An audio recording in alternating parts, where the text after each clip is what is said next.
Carol, você me avisa quando a gente estiver entrando no ar? Eu não consigo ver. Já está ao vivo, Cléo. Opa! Que coisa boa! Boa noite, então, todos, todas e todes. Sejam muito bem-vindos, então, à nossa live de lançamento da Carta da Sociedade Civil aos representantes dos poderes executivo e legislativo da Baixada Fluminense para a apresentação de planos de investimento para uso das outorgas da concessão da SEDAI. É uma live muito importante que congrega representantes de vários municípios, muitos deles envolvidos com a campanha Água Boa para Todos. Essa carta tem sido elaborada conjuntamente ao longo de várias reuniões e nesta live nós vamos falar sobre essa carta, nós vamos ouvir os representantes e vamos articular ações para garantir que o investimento seja feito para a garantia do direito à água e saneamento. Eu fiz uma pequena apresentação para poder explorar um pouquinho o que nós estamos propondo para essa live de hoje. Bem, primeiramente, o objetivo dessa live é lançar essa carta da sociedade civil para os representantes dos poderes executivo e legislativo da Baixada Fluminense, para a apresentação de planos de investimento. É muito importante que esse investimento, esses planos de investimento do dinheiro que foi arrecadado com a outorga da concessão da SEDAI seja apresentado de forma transparente. Então, nosso primeiro objetivo é lançar essa carta. O segundo objetivo é destacar o contexto da privatização da SEDAI e da regressão da gestão democrática no estado do Rio de Janeiro e no Brasil. O terceiro objetivo é visibilizar a situação do saneamento na região metropolitana do Rio de Janeiro, em especial na Baixada Fluminense, com a participação de representantes de movimentos sociais de 9 municípios que vão estar com a gente, já estão aqui hoje para participar da live. Também queremos apresentar as propostas da carta que serão enviadas para esses gestores públicos. E, finalmente, articular espaços para o desdobramento dessas ações e também propostas. Então, estamos animados para poder alcançar esses objetivos nesse nosso encontro de hoje, que começa agora, mas tem como teto às 21 horas. E o encontro está organizado em 3 momentos. Então, no primeiro momento, a gente vai falar sobre o contexto da privatização da SEDAI e a regressão da gestão democrática. Vamos ter 15 minutinhos com a participação da Carol Rodrigues, da FASE, do Lenon Medeiros e da Jennifer, que são da Casa Fluminense, e vão também colaborar com a gente nesse contexto, nessa contextualização da privatização da SEDAI. Em seguida, nós vamos explorar a situação dos municípios da região metropolitana e as particularidades dos municípios da Baixada Fluminense, com os representantes de 9 municípios. Aí eu vou clicar aqui rapidamente e já vou indicar quem são. Assim, Duque de Caxias vai ser representado pela professora Elenita Bezerra, São João de Meriti, a Letícia Florencio, do coletivo Resiste Meriti, Casa da Cultura, Japeri pelo Estas da Silva, do FAMEJA, Mesquita pelo Luizinho Simplício, da Igreja Batista Ebenezer, Queimados pelo Lenon Medeiros, da Casa Fluminense, Belfor Roxo pela Débora da Silva, do Sim, Eu Sou do Meio, Magé pelo Anderson Ribeiro, que é advogado e ativista de direitos humanos, Nilópolis pelo professor Luiz Moraes, que é colaborador do Fórum Grita Baixada, Nova do Iguaçu pela Jo do Quilômetro 32, que é fundadora do coletivo Filhos dos Braços do Pai, integrante do grupo Mães e Familiares Vítimas da Violência do Estado e defensora popular do Estado do Rio de Janeiro. E a gente termina com o depoimento da Jennifer Dias, que representa o município de São Gonçalo, do Fórum do Desenvolvimento Sustentável e Resistência Democrática de São Gonçalo e coletivo Ressuscita São Gonçalo. Bem, a gente termina, então, esse encontro, depois das falas dos representantes, com a apresentação das propostas da carta e chamamento público para as entidades de cada município se envolverem nesse processo, ok? Então, agora a gente já vai passar para o primeiro momento com as falas da Carol Rodrigues, do Lenon e da Jennifer. Carol, seja bem-vinda. Obrigada, Cléo. Boa noite a todos, todas que estão aí desde casa, dos diferentes municípios, né, ouvindo essa live. Eu sou Carol Rodrigues, sou educadora popular da FASE, que é uma ONG de defesa de direitos humanos e que atua aí na campanha Água Boa para Todos e Todas, que é a entidade aqui que está ajudando a organizar esse momento, né? Eu acho que a primeira coisa que eu queria chamar a atenção na minha fala é que a campanha Água Boa para Todos e Todas se posicionou historicamente, desde a sua constituição, que tem mais ou menos uns 2 anos, contra a privatização da SEDAI. Nós lutamos, denunciamos os riscos que essa privatização impõe à população e ao direito humano à água. Apesar desse posicionamento político, né, e de diferentes incidências que fizemos, denunciamos os indícios de fraude no leilão da SEDAI, que estão sobre a mesa, e que ainda não foram solucionados, né? Há processos jurídicos aí em andamento no Tribunal de Contas da União e agora no Tribunal de Contas do Estado, e que, ao mesmo tempo que tudo isso está acontecendo, né, será que o leilão da SEDAI pode andar para trás? Nós não sabemos. Nós não sabemos. Estamos naquele momento em que o governo do Estado finalizou, né, concretizou essa privatização no dia 30 de abril deste ano de 2021 e concedeu o serviço de saneamento, né, que é abastecimento e tratamento, a empresas privadas. Qual o nome dessas empresas privadas? No caso da Baixada Fluminense, o nome da empresa é Aegea, que tem um nome fantasia, né, de Águas do Rio. Essa empresa já está procurando, né, os respectivos municípios e poderes executivos, tentando diálogo, começando o trabalho dela. Ao mesmo tempo, tem outra empresa que ganhou uma outra parcela da cidade, que chama Igás Saneamento. Então, nós, da campanha Água Boa para Todos e Todas, temos uma preocupação muito grande com a expectativa da população de que empresas privadas venham a sanar os históricos déficits de saneamento que existem na Baixada Fluminense. Nós acompanhamos todo o processo do edital de privatização da SEDAI, e o edital tinha vários problemas que foram apontados por estudos técnicos da Fiocruz, por estudos técnicos da UFRJ, pela própria sociedade civil, e o governo do estado de Cláudio Castro simplesmente fechou os ouvidos para as críticas que foram feitas ao edital, levou o edital para frente, lançou o edital em dezembro do ano passado, concedeu o serviço da SEDAI em 30 de abril desse ano, e estamos nesse pé. Os serviços foram concedidos, essas são as empresas. Essas empresas pagaram uma grande quantia ao Estado e aos municípios por terem recebido, né, o patrimônio público que é a SEDAI. Quanto é esse dinheiro? Isso que é importante, eu acho que a população ter dimensão, né? Não é pouco dinheiro. Estamos falando de um montante de recursos de 22,6 bilhões de reais, que é o montante total dos recursos, dos quais 7,6 bilhões ficam para os municípios e 14,4 bilhões ficam para o Estado.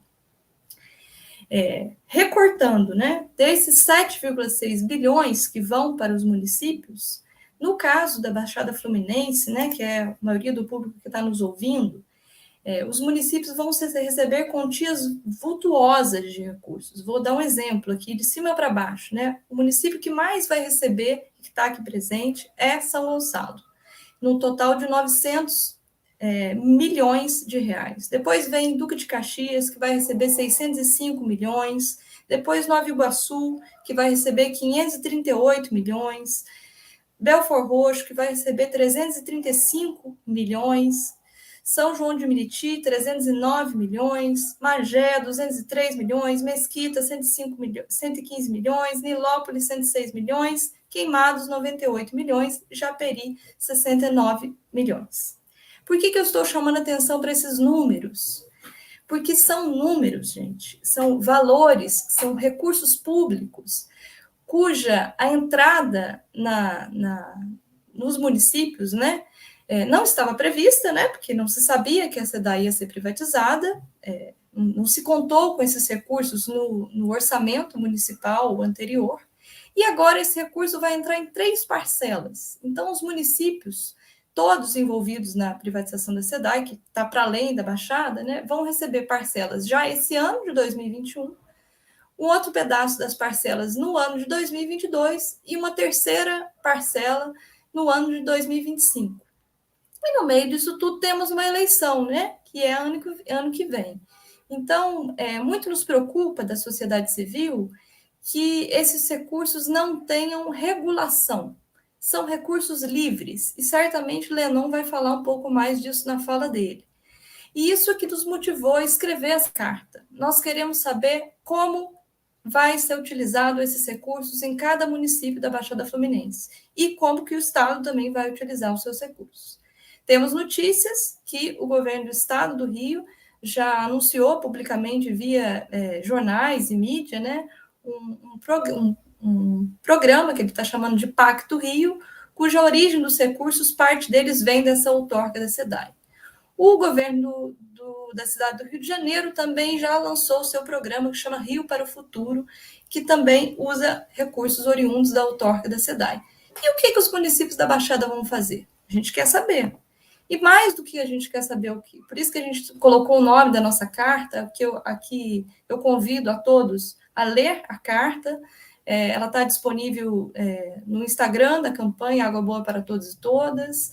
Está disponível na página da FASE, que é a organização que eu faço parte, e peço aí para quem está nos auxiliando, se possível, coloque o link da carta no YouTube para que as pessoas possam acessá-lo. Agradeço imensamente a assinatura da carta por parte das entidades que já assinaram. A gente conseguiu, por enquanto, mais de 70 assinaturas, e agora a gente tem uma grande tarefa, que é fazer essa carta chegar ao Poder Executivo e Legislativo dos municípios. E aqui chamo só um pouco de atenção, já vou finalizando a minha fala, para a importância do Poder, do poder Executivo, dizer à sociedade civil como vai ser feito o controle social sobre esse dinheiro. Mais do que apresentar um plano de investimentos para o dinheiro, o que a gente quer saber é como que vai ser o controle social sobre este plano de investimentos.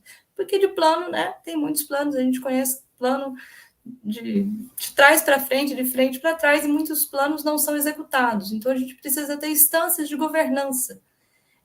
Esse é o grande desafio.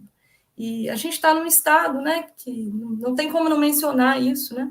Nossos últimos governantes acabaram sendo impeachmentados ou afastados de suas funções por corrupção, por mau uso dos recursos públicos. Então, a sociedade civil está atenta, não gostaríamos que isso acontecesse com os recursos da SEDAI, haja visto que a gente está falando de patrimônio público. É patrimônio público. O dinheiro recebido pelas outorgas é oriundo da venda de patrimônio público, que muito nos preocupa, porque a SEDAI é a única empresa superavitária desse Estado. Fecho aqui minha fala, Cléo, e passo ao Lenon.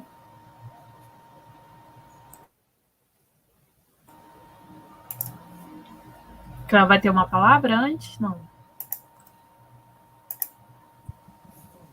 Por favor. Tá. Eu vou seguir, então.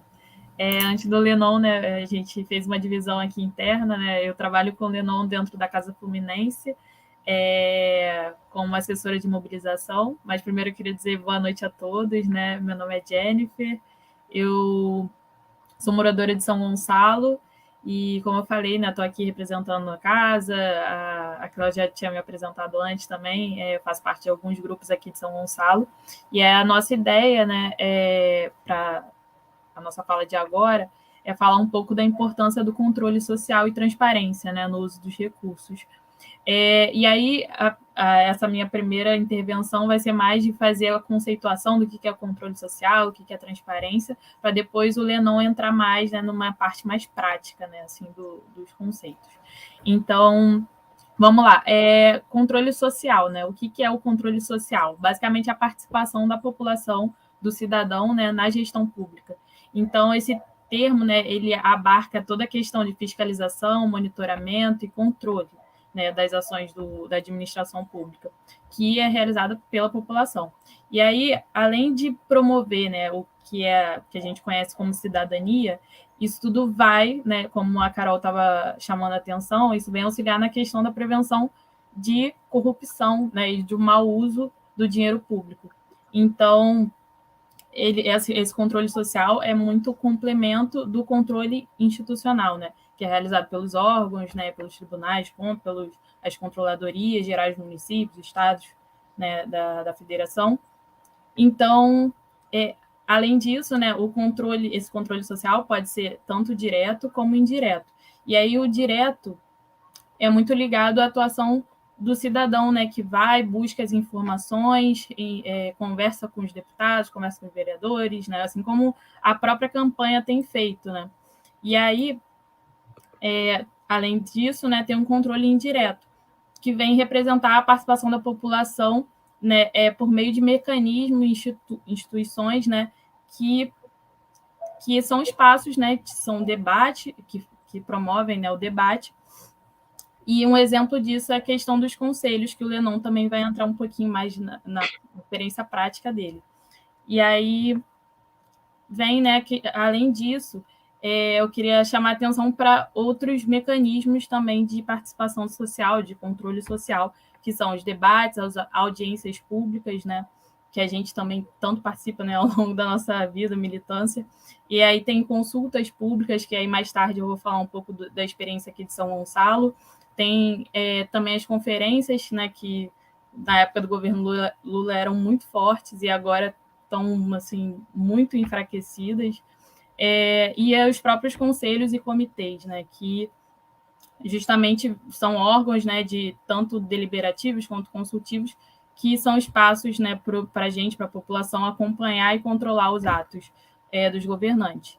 E aí, agora, entrando um pouco na transparência, né, não existe o controle social sem transparência. Então, uma parte fundamental, né, desse nosso debate.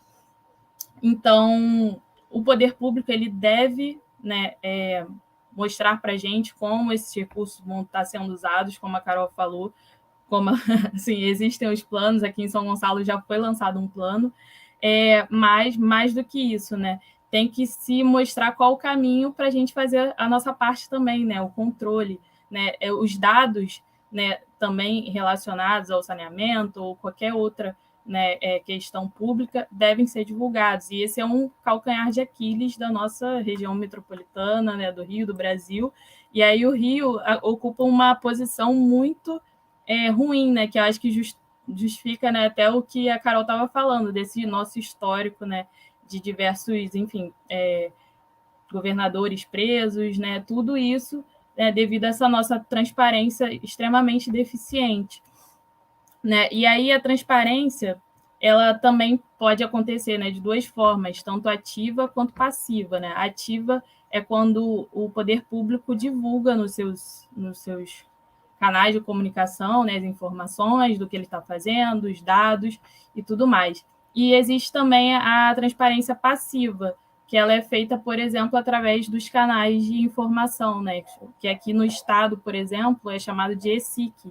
Né? A gente tem um site que a gente pode demandar essas informações do nosso poder público, né? E aí eles têm a obrigação de retornar as nossas solicitações em 20 dias, né? E em 20 dias, e caso, né, seja recusado, a gente pode entrar com recurso, enfim. Então, esse é um canal também que a gente deve se apropriar para poder estar fazendo essa nossa demanda de dados e informações. E aí, só para, antes de passar para o Lenon, só chamar a atenção, né, do trabalho de várias organizações que têm feito, né, seus trabalhos de monitoramento, né, dos dados, que são fundamentais até para essas nossas lutas, né, tanto que já passaram quanto as que estão por vir. Que é, por exemplo, grupos como LabJaca, Datalab e a própria Casa Fluminense, que faz, né, essa compilação de dados, como, por exemplo, o mapa da desigualdade, posso disponibilizar o link aqui, que aí reúne diversos indicadores que nos ajudam a monitorar e cobrar, né, o que foi prometido, né, nos nossos planos, enfim, todos os instrumentos usados pelo poder público. Pode ir, Lenon.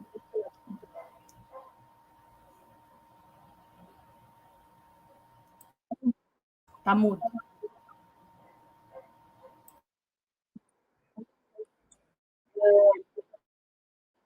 Tá mudo ainda.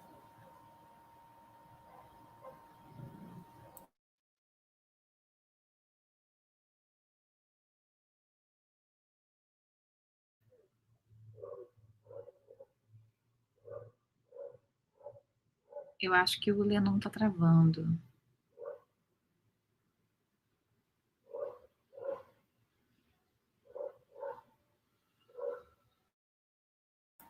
Tenta tirar o vídeo, Lenon. Sim.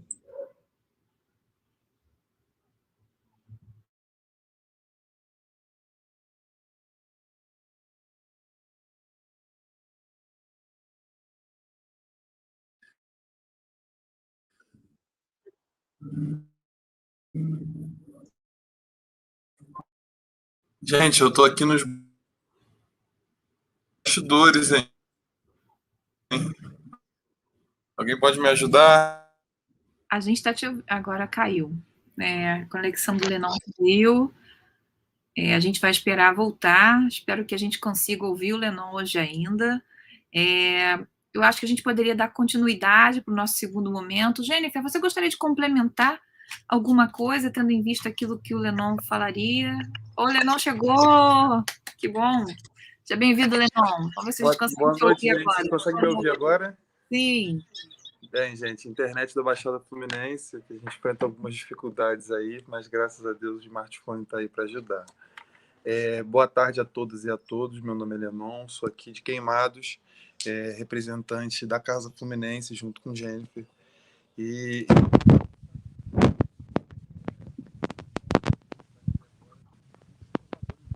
né, as pessoas que ficam na responsabilidade de destinar essas verbas e dar sentido para as práticas que a gente precisa nesse próximo momento, pensando trabalhar o que é agora sobreviver de uma água que é privatizada.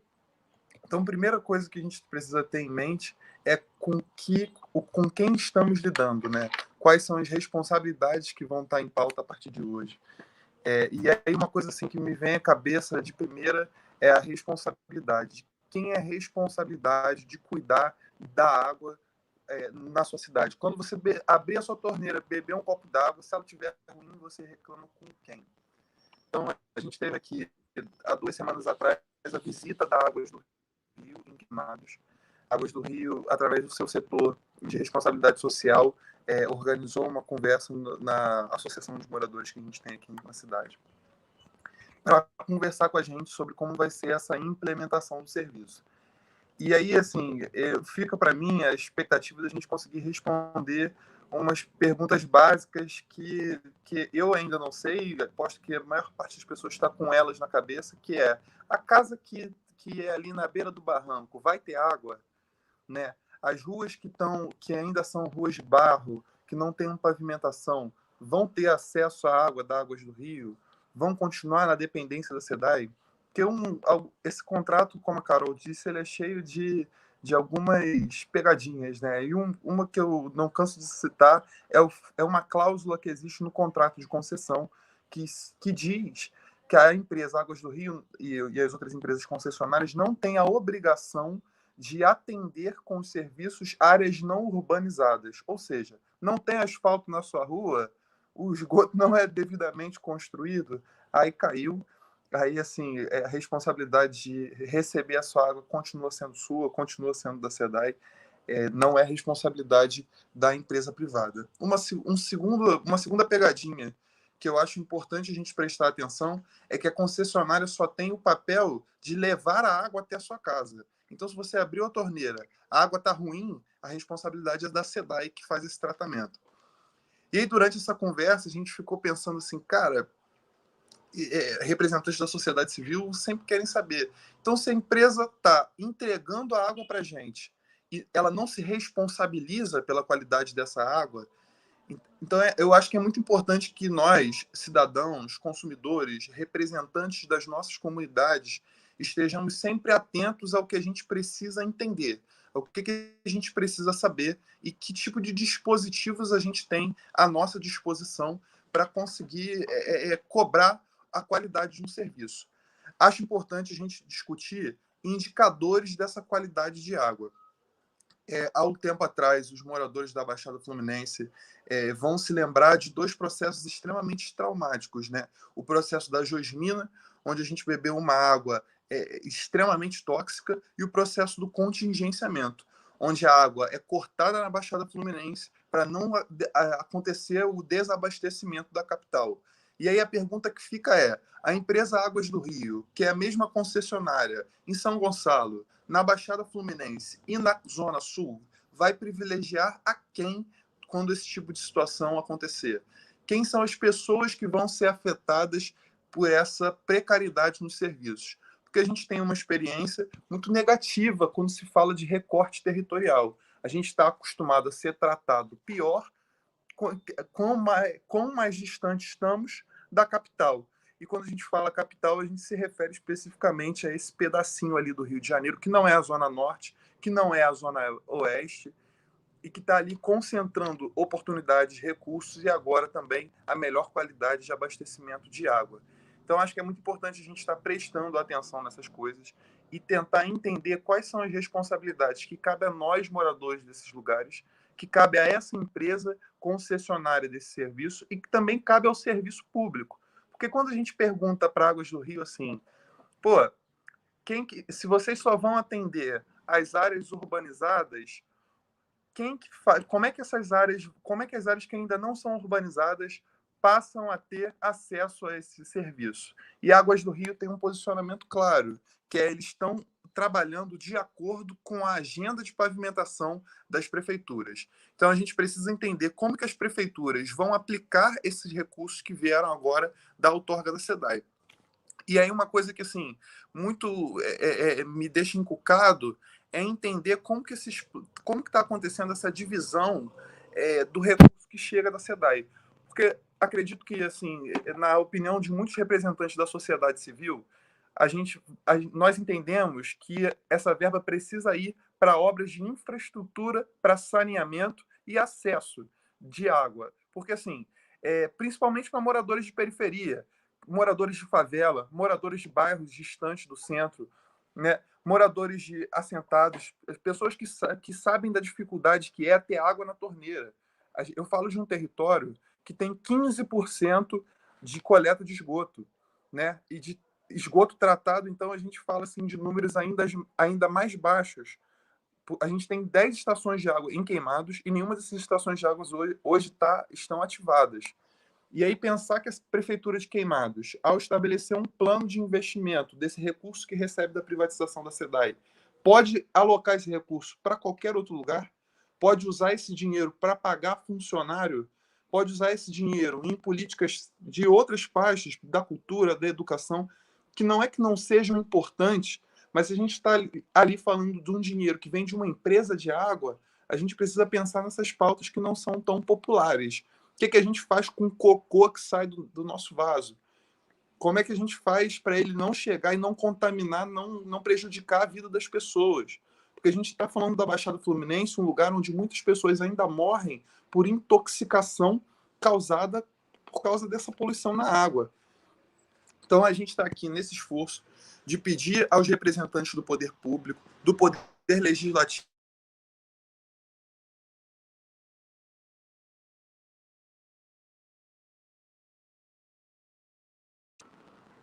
que olhem com carinho para as necessidades que a gente ainda tem de infraestrutura de saneamento e distribuição de água. É Maravilha, importante que a gente... Perfeito. A gente está encerrando, então para você já ir concluindo, por favor.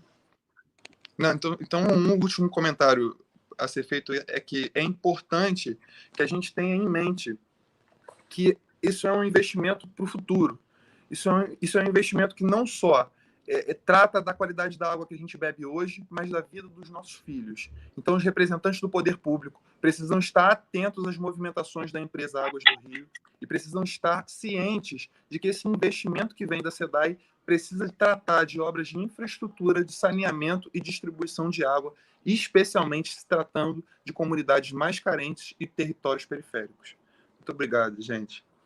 Excelente, Lenon. Nós que agradecemos a sua contribuição. Vou passar a palavra de novo um pouquinho para a Carol, que quer fazer mais uma observação, né, Caroline? Pessoal, é só para chamar a atenção de uma coisa, que o edital de concessão da SEDAI, ele não estabeleceu a gestão democrática das próprias empresas, ou seja, são empresas que estão prestando serviço para mais de um município, né? São vários municípios na Baixada Fluminense, mais alguns bairros do Rio de Janeiro sobre a responsabilidade da própria EGEA. Então, fica uma dica que, se todo mundo quiser se envolver nesse debate, a gente precisa fazer incidência política na agência reguladora do Estado do Rio de Janeiro, né, que é a agência que regula esse tipo de serviço e que o edital de concessão não previu a participação da sociedade civil dentro da instância lá de governança que está prevista e que não tem ainda regulação, ela só está prevista. Então, é só para ter dimensão, assim, uma coisa é a luta no nosso município, dentro dos nossos conselhos, que já existem, outra coisa é a luta dentro das agências reguladoras que têm mais vínculo com o Estado. Eu acho que isso é fundamental, porque isso está previsto, mas não está regulado, tá? Era só isso. Cléo, pode passar. Muito obrigada, Carol. Agradeço o Lenon e a Jennifer também. E agora a gente já vai continuar para o segundo momento do nosso encontro, em que a gente vai ouvir um pouco sobre a situação dos municípios da região metropolitana e as particularidades dos municípios da Baixada, com representantes de vários movimentos sociais. E aí a gente vai começar com a nossa querida companheira Helenita Bezerra, aqui de Duque de Caxias, que representa o Foras, é professora também do CEP. Companheira Helenita, a palavra é com você. Seja bem-vinda. Boa noite, Cléo. É sempre muito bom estar com você, né?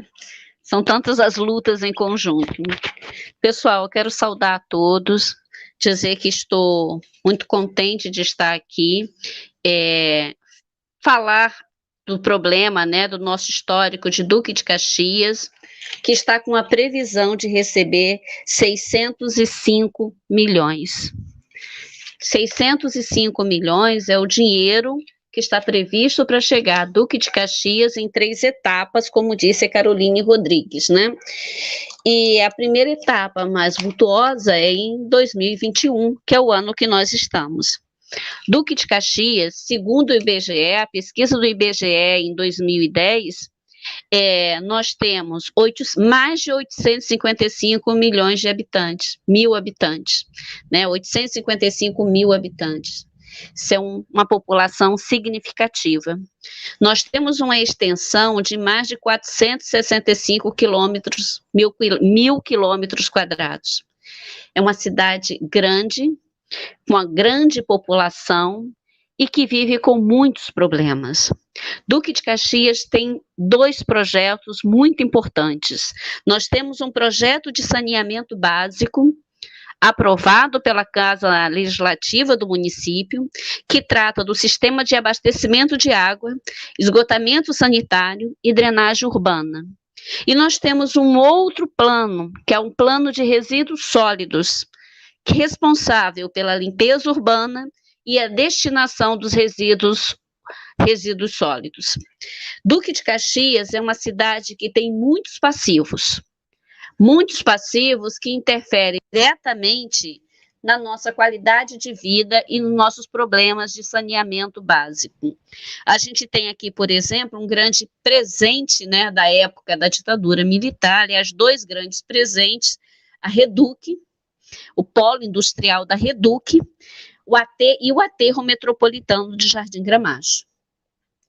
O que acontece? Com esses dois problemas, nessas 2 grandes empresas, a gente ficou também com vários passivos.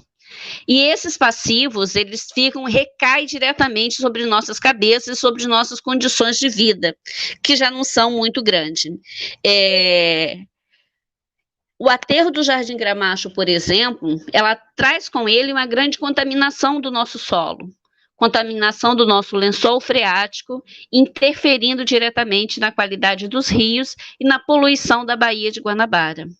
Né, a gente tem também na Reduc, né, um problema sério ali, porque por mais que eles digam que existe um tratamento dos resíduos, além do ar pesadíssimo que causa problema à respiração de todos nós, a gente sabe que aquilo ali também afeta o meio ambiente, o lençol freático, só que a gente não tem dados para comprovar isso ainda.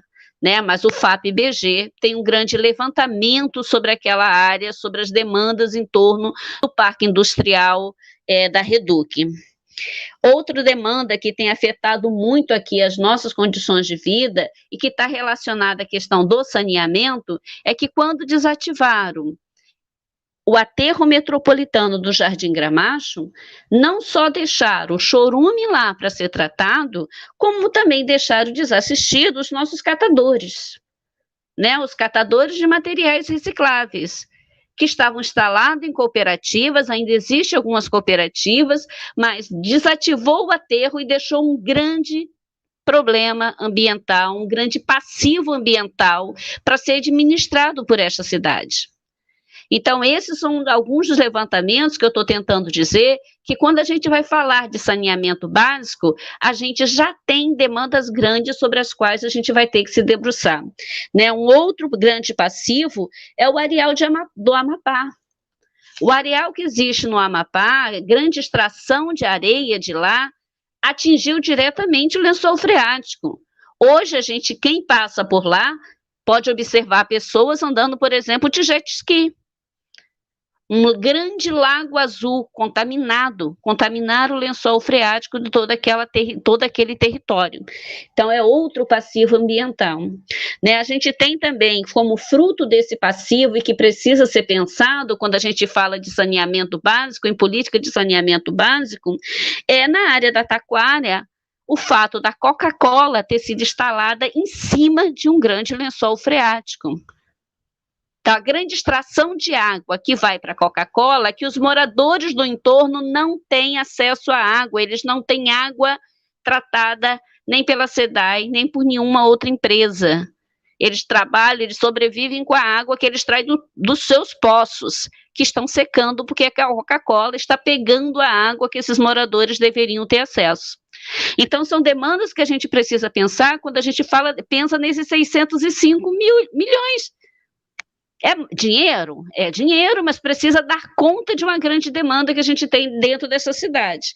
Então, isso é um pouco do que eu queria trazer para vocês, né? A gente também tem no programa Nova Baixada Viva, foi instalada algumas estações de tratamento de esgoto, mas todas elas estão paradas.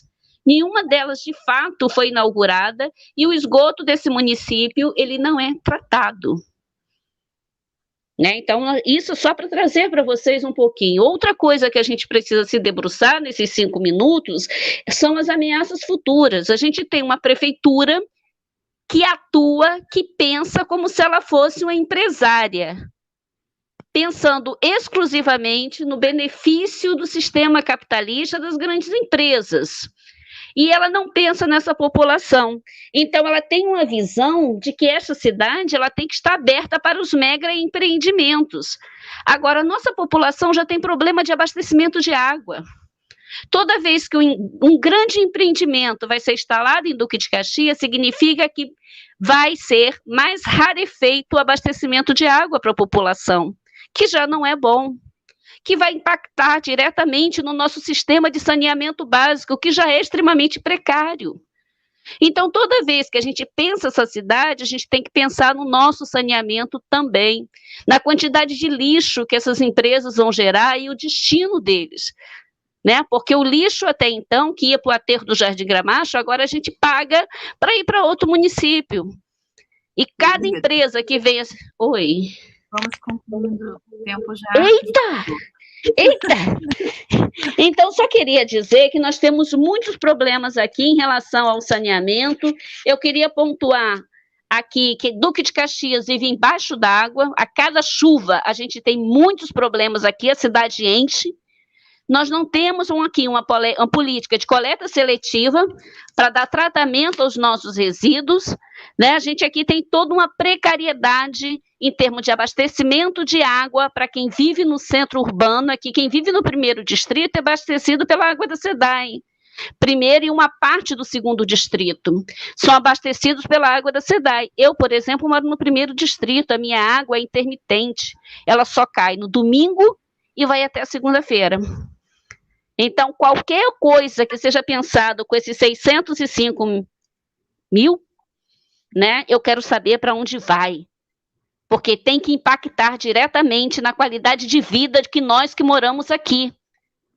A gente precisa que esse dinheiro seja usado para isso, para investir, para garantir nossa qualidade de vida. Obrigada. Fale, Cléo. Eu queria falar muito mais, porque eu sou de Caxias, aí eu tenho por causa própria. Mas a gente tem que passar a palavra agora para a Letícia. Obrigada mesmo. Cada um dos nossos convidados tem 5 minutos para falar, para que todo mundo consiga falar dentro do nosso teto, que é 9 horas. Então, Letícia, a palavra é com você. Seja bem-vinda, Letícia de São João de Meriti. Né, Letícia? Obrigada, Cléo. Boa noite a todos que nos assistem aqui, estão em casa.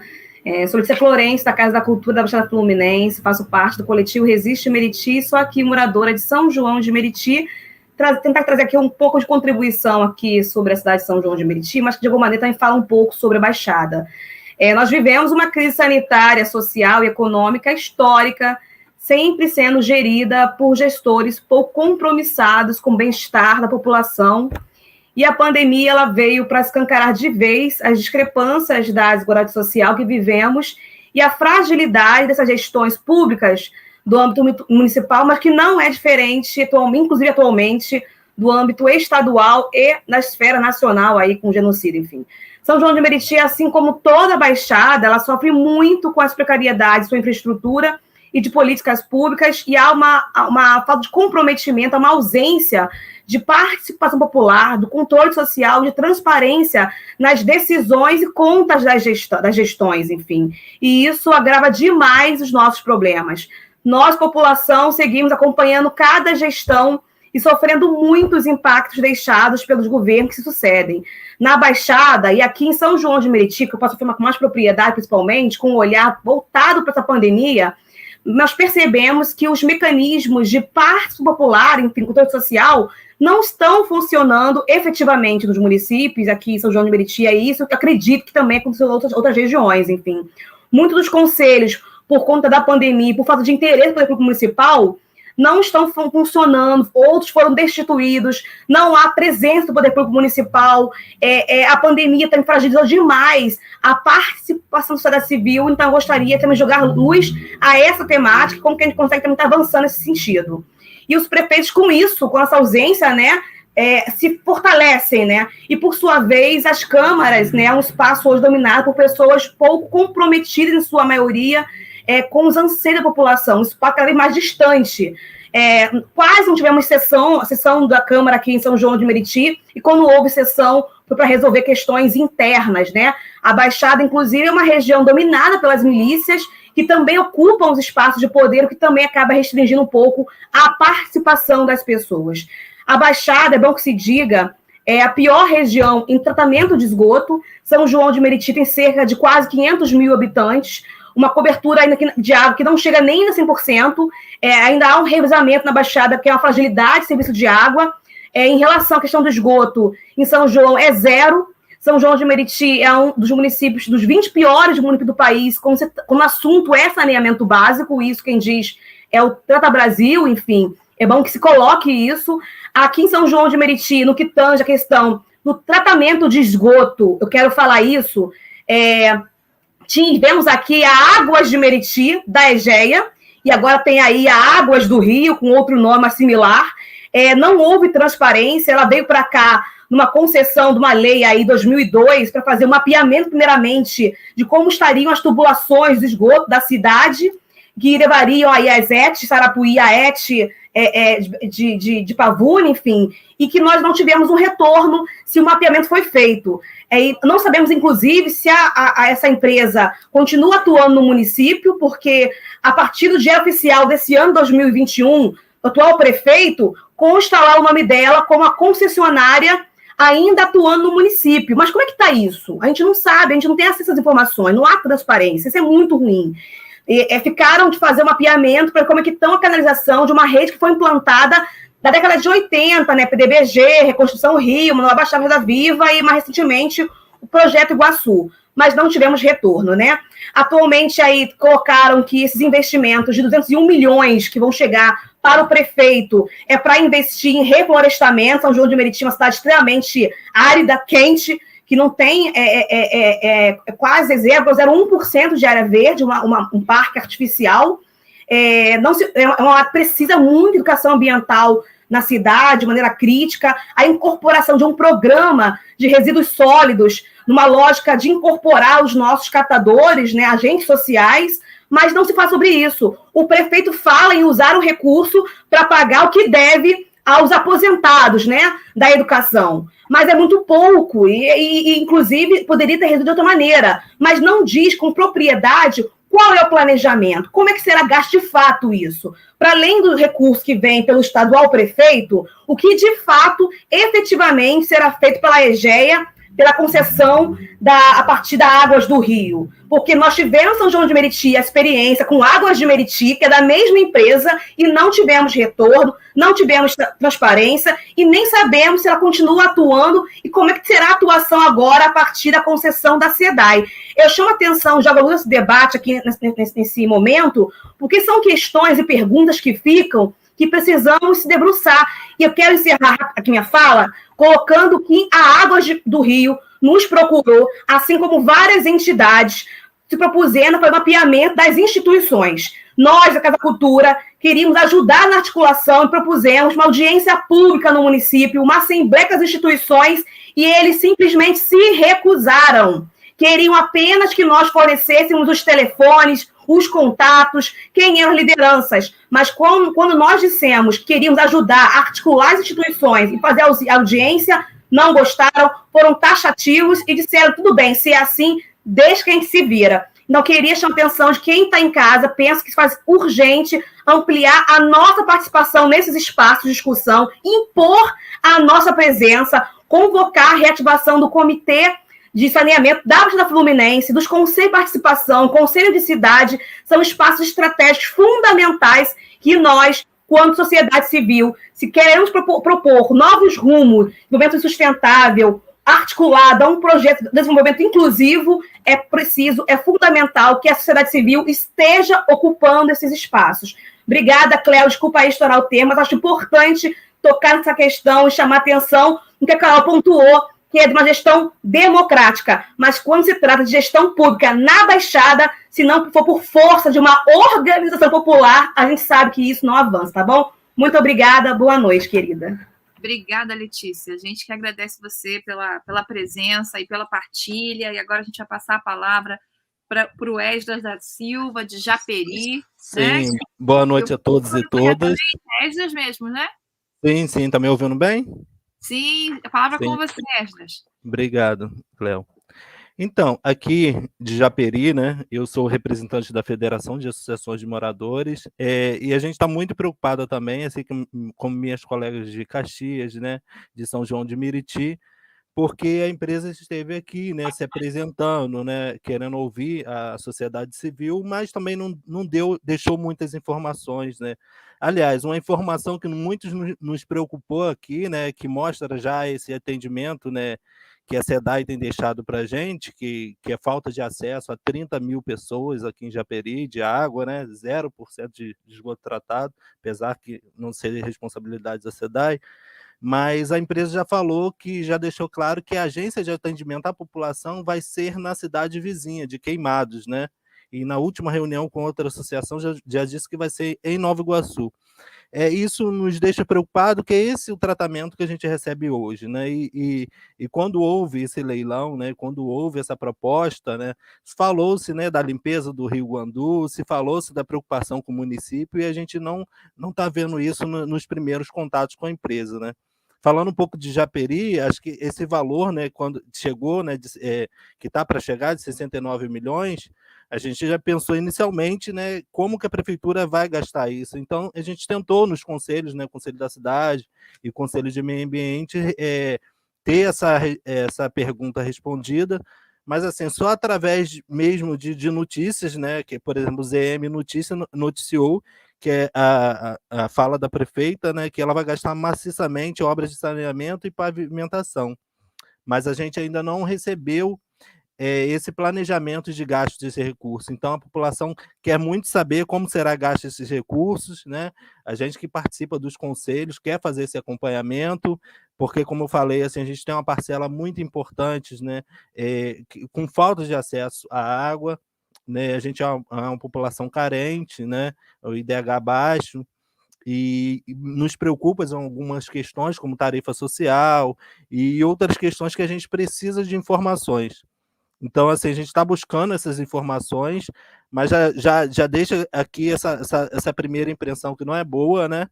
E inicialmente a gente está até preocupado, né, com a questão do plano municipal de saneamento, que Japeri não tinha, se ia receber ou não ia receber esse recurso, apesar que o plano da região metropolitana cobre isso, né?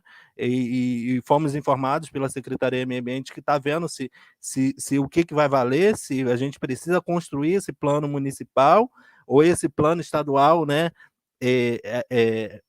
Abrange essa questão, né, da falta do plano municipal.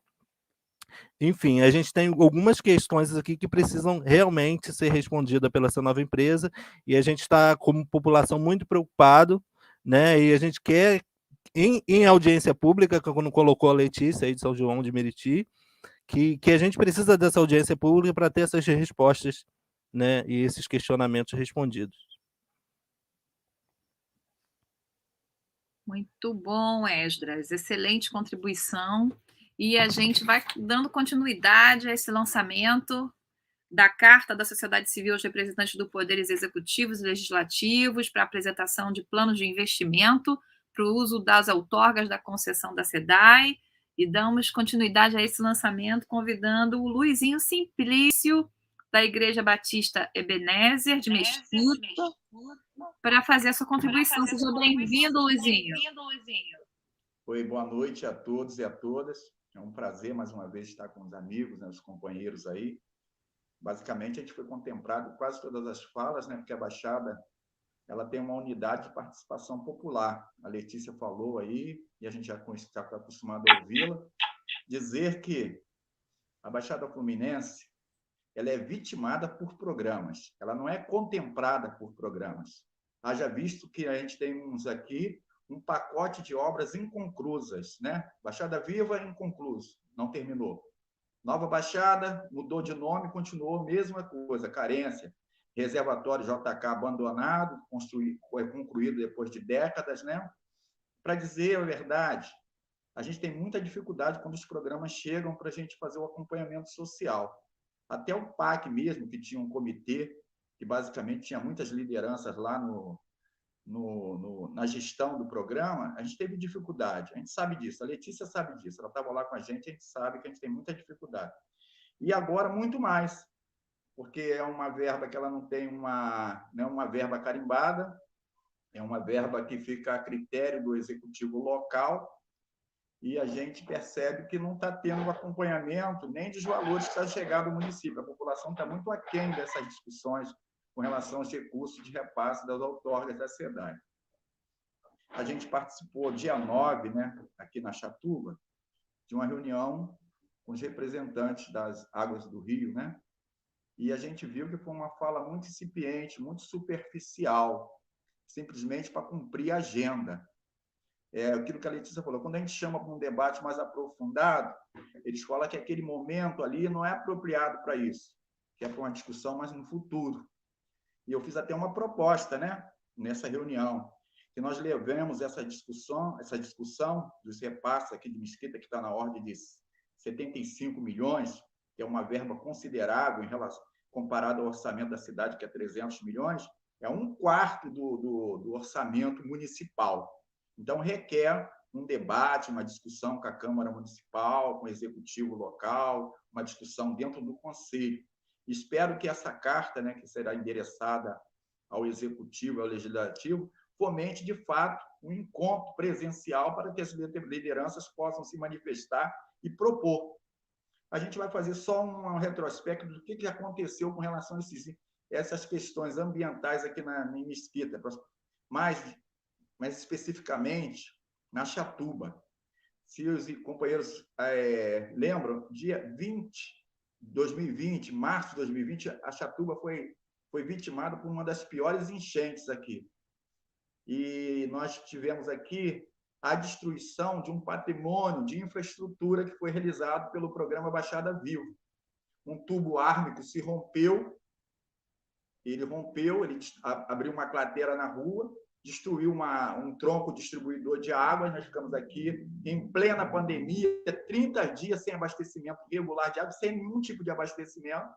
E para salientar, dizer que a SEDAI, aqui, principalmente no município de Mesquita, que a gente tem acompanhado, ela não tem nenhum mapeamento das suas redes de distribuição domiciliar, nem os troncos distribuidores. Haja visto que a Associação de Moradores que teve que levar para uma instituição pública um acervo do histórico de que foi implantado na Baixada Viva, né? Que nós tínhamos e a SEDAI não tinha. Um programa de Estado que não tem o histórico do que foi realizado. Então, para você ver como é que vai ser difícil essa empresa, de fato, intervir na prática local, porque eles não têm nenhum histórico de mapeamento. É verdade, a gente sabe disso. Quando vão cavar uma rua, eles saem fazendo várias crateras até descobrir um tubo. É uma coisa incrível. Para dizer que, sob o mesmo solo, correm água pluvial, água potável e esgotamento sanitário, sob o mesmo solo. Em alguns momentos, criminosamente, eles se cruzam. Infelizmente, eles se cruzam, porque estão acontecendo as sangrias. Esses dados com relação ao esgotamento sanitário da Baixada, eles não são reais, não são verídicos. Eles podem ter tido as suas redes implantadas, mas elas foram, de fato, alteradas, né? Por causa do quê? Não tem uma manutenção, a SEDAI não cuida do esgoto na Baixada Fluminense, as prefeituras, uma vez, alegam que não tem estrutura para fazer a manutenção. Quando tem um entupimento de esgoto na Mesquita, a opção é o seguinte, é tentar desobstruir. Quando não consegue, não tem êxito na desobstrução, eles fazem uma sangria para a água pluvial. Isso aí é comum aqui, não sei se nos outros municípios da Baixada, mas aqui na Chatuba a gente vê isso, é uma sangria dentro da rede. Então, esse histórico de percentual de esgoto não é verdadeiro. Eu acho que temos que, dentro dessa discussão de recursos, fazer um programa para revisar todas as intervenções que o Estado fez até aqui. As lideranças se unirem, que tem um histórico de presença, de campo, e junto com o executivo local e junto com a SEDAI, fazer uma questão tripartite para fazer, de fato, uma intervenção que não fique só no histórico de papel, na prática possa estar representado no papel o que tem no campo, porque isso é uma realidade que a gente está vivenciando em Mesquita.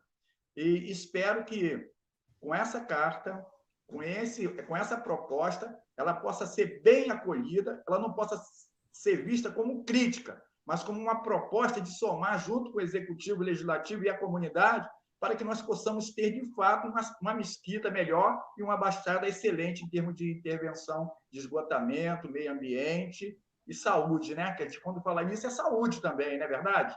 Então, eu fico muito feliz, eu gosto muito de estar participando desse debate. Infelizmente, eu não estou dentro dos conselhos, porque, infelizmente, a gente não tem o tempo suficiente, né? As demandas são grandes. Agora eu passei a ser terceira idade, semana passada, eu fiz 60 anos, a minha família já fica preocupada, não atravessar as ruas, não ir para um debate, a pressão material, mas a gente está aí para somar, tá bom? Deus abençoe a todos vocês, um abração no mar, tá? E que eu possa ter contribuído com um pouco da nossa vivência aqui na comunidade, tá bom? Um abração para todos. Amém. Muito obrigada, Luizinho. Muito bom ouvir você aí com a experiência de Mesquita. E agora a gente vai convidar de novo o Lenon para falar de queimados. Lenon, você consegue conversar com a gente? Como é que está essa conexão?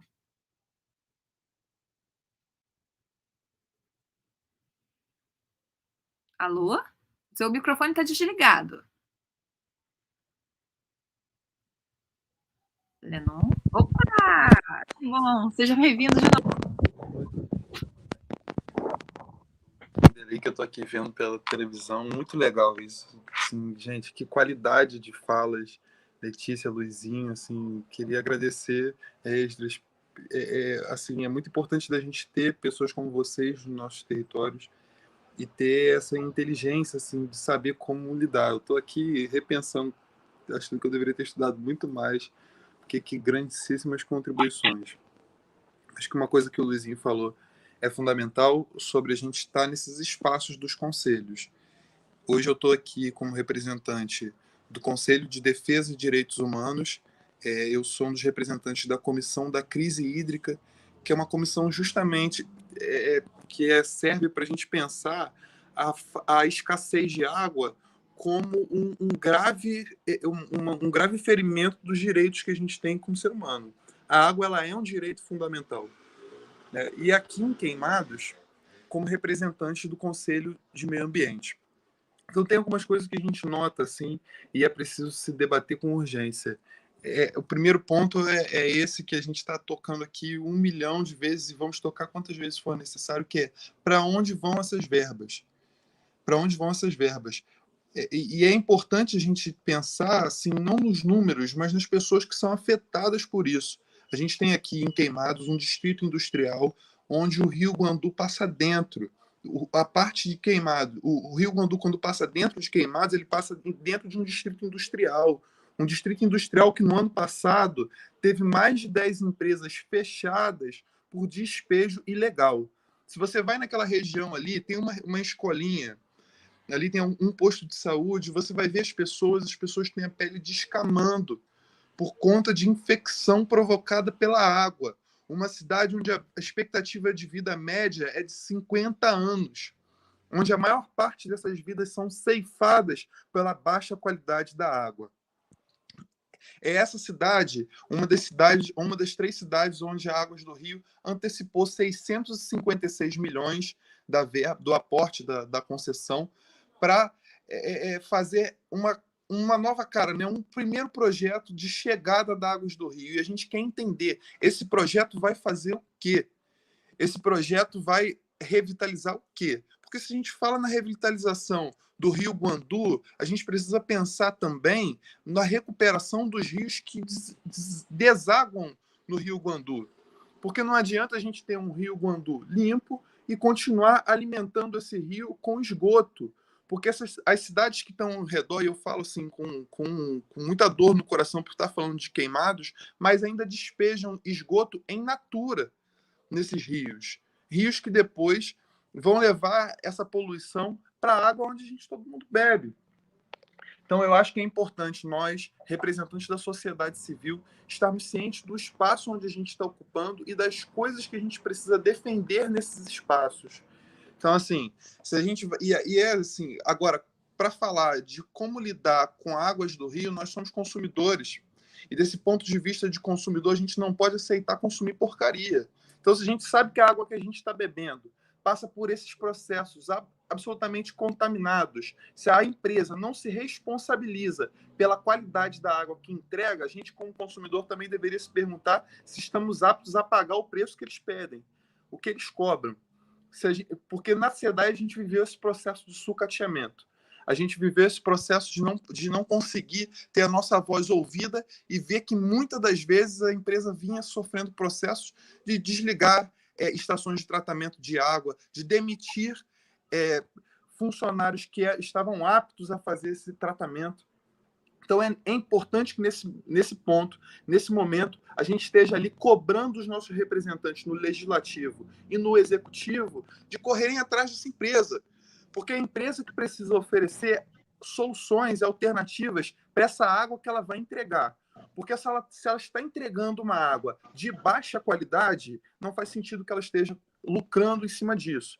Se ela vai receber da SEDAI uma água e passa para a SEDAI e a responsabilidade desse tratamento é da SEDAI, o mínimo que a Águas do Rio pode dizer para nós é como que estão esses canos e como que está essa água que ela está recebendo. Porque se eles não nos oferecem transparência, se eles não nos oferecem indicadores, se essa água está ou não provocando doenças, se essa água está ou não se contaminando, se misturando com o esgoto que é despejado nesses rios e no nosso lençol freático, nós também não podemos assumir esse ônus, não podemos pagar essa conta. Muito obrigado, gente. Muito obrigada, Lenon. Excelente comentários. Vamos continuando agora, convidando Débora da Silva. Cadê Débora? Opa! Débora não entrou ainda, então a gente vai continuar então com o Anderson Ribeiro de Magé. Seja bem-vindo, Anderson, que é advogado popular e ativista de direitos humanos. Seja bem-vindo, Anderson. Tudo bem, gente? Boa noite. Primeiramente, assim, eu quero parabenizar todas as falas que nós tivemos aqui hoje. Eu acho que é um movimento de bastante unidade da Baixada e de bastante relevância para trazer um debate sério sobre a água né, e o saneamento básico na Baixada Fluminense, né? Eu sou morador de Magé, né? Vivi aqui praticamente minha vida inteira, e hoje eu vim trazer um pouco da realidade de Magé, né? Hoje, né, 47% da cidade de Magé tem acesso à água, mas só quem consegue consumir essa água é apenas 44% da população de Magé que consegue consumir essa água. Mesmo assim, essa água não é uma água tratável, não é uma água de qualidade, né? A gente tem aqui, por exemplo, né, alguns açudes, né? No bairro de Pau Branco a gente tem 2 açudes. Um desses açudes está comprometido, o outro que serve basicamente o 6º distrito de Magé, que é o distrito de Iomirim, né, que a gente conhece. Esse distrito de Iomirim, ele pega 3 principais bairros, que é o bairro de Pebetá, né, o Fragoso e Pau Grande, né? Ou seja, a SEDAI ela nunca abasteceu esse distrito, por exemplo, né? É uma dívida que a SEDAI tem com Magé e com a Baixada, né, no geral. A SEDAI nunca cumpriu o papel que deveria, não necessariamente pela empresa em si, mas pelo sucateamento que o Estado promoveu da própria empresa pública, né? E a gente sabe que isso tem culpa diretamente daqueles que administram, né? Daqueles que gerem o poder de forma indevida, né? Então, hoje, Magé, por exemplo, não tem nem sequer dados do esgoto que é tratável ou não.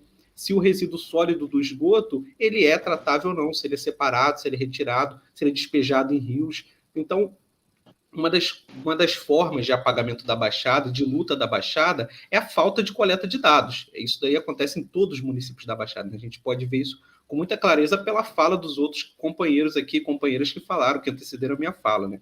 Muitos deles aqui lutam para ter acesso à informação, lutam para que tenha uma audiência pública, para que tenha uma certa visibilidade para a luta ambiental, pela luta da água, pela luta da vida, na verdade, né? E se a gente for pensar ainda aí numa Magé pavimentada, a gente tem cerca só de 60% da Magé pavimentada, né? Então, o que foi colocado, né, pelo companheiro anteriormente, né, na sua fala inicial, foi sobre o contrato da SEDAI e o quanto, né, pavimentada estaria a sua rua e você teria não acesso à água. A Magé, por exemplo, talvez um pouco mais da metade da população seria abastecida com água, né? E isso é muito grave, é algo que a gente tem que ficar de olho, tem que cobrar assim, de forma muito seletiva, né? A gente tem que olhar criteriosamente e saber onde esses milhões serão aplicados, porque se for aplicado em qualquer outra instância seria ruim, né? A gente também aqui tem também o abastecimento através da Cachoeira Grande, né, que fica no bairro do Rio do Ouro, em Magé, e a gente consome bastante dessa água também, que também não tem um tratamento de água, né? São águas oriundas de cachoeira, de rios, e que não passam por um tratamento de água devido, né? Isso diretamente está afetando a saúde pública, porque a gente vê os índices de contaminação por diarreia, né, que geram diarreia na população, em principal a população infantil, os índices são altos aqui em Magé. Então a gente vê, né, que a falta de saneamento adequado, a falta de tratamento de água adequado influencia diretamente na saúde pública e o quanto isso gera mais custos para a máquina pública, né? Então, assim, hoje, né, eu venho compartilhar 2 situações, né? No final do ano passado, nós sofremos graves enchentes aqui em Magé, né? Eu trabalho com movimentos sociais aqui em Magé, e um desses movimentos sociais é o Quilombá, né, que fica em Bongaba, né? Bongaba, para quem não sabe, né, ele tem uma tradução indígena, que diz que é aquele povo que vive à beira do rio. Então, realmente, tem um rio Bongaba ali, né? Esse rio Bongaba está poluído há anos, né? E parte, né, desse tratamento de água, desse serviço público que deveria ser prestado, é também o manejo pluviais de águas, né? Então, se você não cuida ali do entorno do rio, se você não cuida da população que vive em torno do rio, ela sofre enchentes e desabamentos de forma constante. E isso aconteceu na comunidade de Bongaba. Nós passamos aí do dia 24 ao dia 31 de dezembro, que foram datas festivas, a gente passou com o pé na lama, né? A gente passou ajudando famílias, né? Levando comida para elas, porque elas não tinham nem como ceiar Natal e Ano Novo. Era algo assim gravíssimo que a gente viveu aqui. Então, por exemplo, né, cheguei a ouvir de diversos moradores do bairro Bongaba, né, falando, olha, a gente gostaria muito que isso mudasse, mas todo ano acontece a mesma coisa. Chega a época de chuvas de verão, a gente já sabe que vai vir enchente e vai levar todos os nossos bens, todos os nossos móveis, e a gente não tem nem perspectiva de mudança disso, né? É algo que tem que ser cobrado diretamente. Isso está ligado ao saneamento básico, está ligado ao tratamento de esgoto, algo que está diretamente ligado ao que a gente está discutindo aqui, está colocando o debate em evidência, né? não somente isso, né, mas o saneamento básico de forma urbana ser tratado também, da coleta de resíduos sólidos, e evita também, né, o entupimento de valas e qualquer outra coisa do tipo que promova mais essas enchentes e algo do tipo, né? No bairro Buraco da Onça, que é uma outra comunidade que a gente tem aqui perto, a gente viveu praticamente a mesma coisa que o outro bairro. E eles são distantes, mas vivem a mesma realidade, estão inseridas dentro do mesmo município, né? Então, eles viveram essas enchentes, nós não tínhamos nem como dar cesta básica para eles. A gente tinha que dar quentinha pronta de comida, justamente porque a gente não tinha nem fogão, não tinha nem como ter gás no meio da enchente ali, com tudo aquilo acontecendo, né?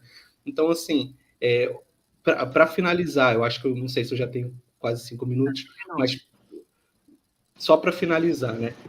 A coleta de resíduos sólidos aqui é algo que para a gente é muito importante, até porque a gente tem um aterro sanitário aqui que é maltratado há anos, não é tratado da forma devida. Ano passado, essas enchentes elas foram proporcionalmente ligadas ao INEA, que embarreirou o funcionamento desse aterro sanitário. Por quê? Porque esse aterro sanitário estava promovendo o contágio da água. Era isso que estava acontecendo. Então, acontecia a contaminação da água, então não tinha como funcionar. Não teve a coleta de lixos, o que aconteceu, não houve a coleta de resíduos sólidos urbanos. Promoveu maior a enchente de forma que foi totalmente descontrolado. Então, uma coisa está ligada à outra. A gente vê essa privatização acontecendo, a gente é contrário, mas a gente entende que a gente tem que acompanhar de forma firme e sólida. Então, hoje eu venho deixar minha contribuição do município de Magé, agradecer o convite e dizer que a gente vai continuar nessa luta. Forte abraço. Muito obrigada, Anderson. Excelente, muito obrigada por ouvir a experiência do município de Magé. Eu queria aqui prestar solidariedade à nossa colega Débora da Silva, de Belfor Roxo, que perdeu uma amiga e, infelizmente, hoje não vai poder participar. O nosso abraço, Débora, nosso sentimento e solidariedade, tá? E dando continuidade ao lançamento, agora vamos convidar o professor Luiz Moraes, de Nilópolis, colaborador aí do Fórum Grita Baixada. Luiz, seja bem-vindo. Boa noite. Vocês estão me ouvindo? Sim, alto e claro. Meu nome é Luiz Carlos Moraes, eu sou morador de Nilópolis há 30 anos. E Nilópolis, como todo município da Baixada, ele tem uma série de dificuldades estruturais. Como os companheiros colocaram, nós temos um sério problema nesse leilão da SEDAI.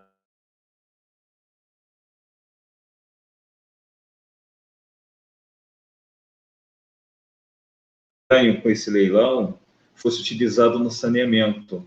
Ele declarou para a imprensa que os prefeitos poderiam gastar da forma que quisessem. Então, quando ele dá esse recado, a gente já sabe que é uma compra de votos, que ele está pretendendo, comprando esses políticos locais, que a gente sabe que não tem nenhuma responsabilidade com o povo dos municípios. E Nilópolis, dentro daquele bloco que inclui os municípios da Baixada, ele tem um sério problema de saneamento. Ano passado, a Casa Fluminense, no mapa da desigualdade, expôs que o município não trata o esgoto. O município respondeu que tem 100% de saneamento básico, que não tem esgoto a céu aberto no município, mas eles esquecem de falar que nós temos um sistema de esgoto precário, que numa chuva forte, determinados bairros do centro, próximos a rios, existe um vazamento muito grande desse esgoto, que ele acaba se tornando a céu aberto, e o município ele é responsável por esse serviço de esgotamento sanitário.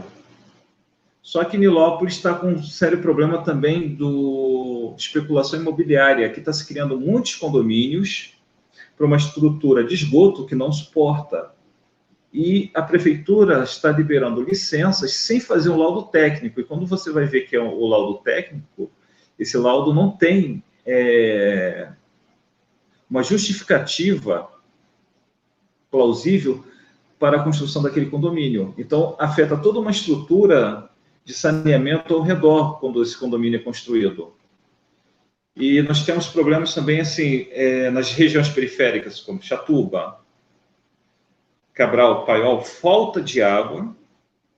Tivemos ano passado nesses bairros denúncias no Jornal da Record que esses bairros estavam há um ano sem abastecimento de água, os moradores estavam tendo que comprar caminhão-pipa, estavam tendo que processar a SEDAI por esse problema. E fica aquele jogo, a SEDAI joga a culpa no município, o município joga a culpa na SEDAI. Então, nós estávamos tendo esse problema. É claro que esse tipo de ação é para sucatear a empresa pública para justificar sua venda. E agora a gente está tentando descobrir como esse dinheiro vai ser utilizado, porque não tem nenhuma audiência pública, não tem nenhuma notificação da prefeitura. E a gente está dentro de uma batalha muito grande aqui, porque a gente está lidando com grupos políticos que se consideram donos do município. Então, cada parte do município é um feudo. Então, só se faz obra no período eleitoral, como a maioria dos municípios. E, quando se faz essas obras, faz com o intuito de ganhar votos. E os próprios 106 milhões que o município vai receber da venda da SEDAI, até agora não se organizou como a prefeitura, como vai ser feito o investimento desse dinheiro. Então, a gente está tendo um problema muito sério na cidade. E a gente também, eles falam que tem saneamento básico, mas só que o esgoto, ele vai para os principais rios, Rio Pavuna, o Chatuba e o Periperi. Então, você pega o próprio Periperi, que é no meio da cidade, ele é excessivamente poluído, com esgoto vindo das casas. A prefeitura não faz nenhum plano de tratamento desse esgoto. É como se ela jogasse a responsabilidade para a natureza e ela não tem nada a ver com isso. E nós já tivemos agravamento de doenças oriundas dessa falta de saneamento para os rios. Então, assim, terminando a minha fala, que está dando pico de luz aqui, a gente vai tentar levar esse projeto que estamos tendo para chamar a atenção da população e dos nossos políticos locais. Vai ser uma luta difícil para tentarmos dar uma dignidade. Me ouviram? Sim. Sim. Luiz Carlos, muito obrigada pela... Você conseguiu concluir? Porque falhou no finalzinho. Sim, consegui concluir. Aqui estou vendo que está congelando a tela e está caindo toda hora.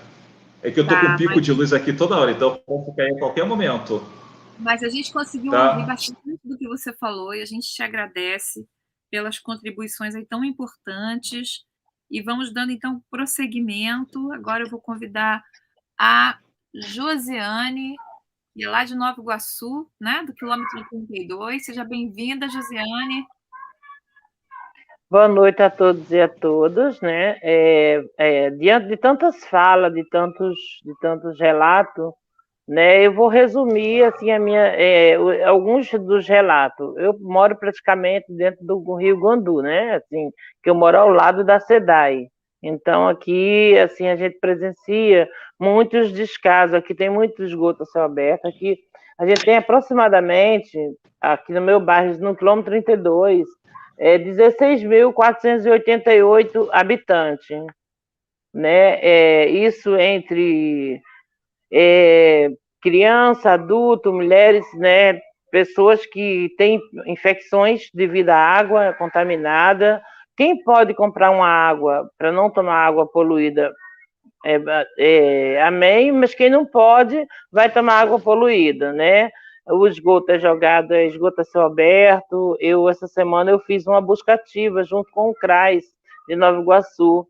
E eu fui levar o outro lado que não é maquiado, o lado que tem um lado maquiado, que as pessoas veem que é tudo bonitinho. Eu fui levar o lado que ninguém vê. É o lado onde o esgoto é a céu aberto, onde o esgoto é na porta da casa de uma casa que tem 5 ou 6 crianças, uma criança com infecção crônica devido àquela água contaminada, porque a água é contaminada, né? E como todos viram, e que foi aquela confusão toda no início. Mas, enfim, eu fiquei sabendo, na verdade, dessa privação da SEDAI há 2 semanas, né? Eu estava totalmente por fora, e eu sou moradora daqui do quilômetro 32, sou liderança, mas assim, tem tantos casos que fala sobre a água do Rio Guandu, que não tem nem o que falar. O que eu vou falar para vocês? Eu vou falar que aqui realmente é um descaso, tomara que agora a gente se manifeste mais, tenha um conceito assim voltado para as pessoas mais vulneráveis, que aqui é uma cidade bem vulnerável, um lugar bem assim precário mesmo. Eu ando em lugares que ninguém vai, lugares que não tem asfalto, lugares que o esgoto é aberto, lugares que as crianças têm que viver dentro da lama, se chover ninguém anda. Enfim, é isso. Eu não tenho o que falar. Diante de tantas falas, eu só peço que melhore, né? Eu peço que tenha um olhar mais voltado. Não são 16 pessoas, são 16, aproximadamente 16.488 habitantes. É muita gente. Então, o poder público tem que estar voltado para essas pessoas. Que é que não seja só um curral eleitoral, que é que não seja só um lugar que seja de descaso, que é que seja um lugar que as pessoas tenham um olhar voltado. E eu estou aqui para falar, para gritar e para botar minha cara mesmo a tapa por essas pessoas que não são vistas. Agora que eu estou trazendo o CRAS, né, uma articulação com o CRAS, fazendo essas buscas ativas aqui na comunidade para mostrar o outro lado que ninguém vê.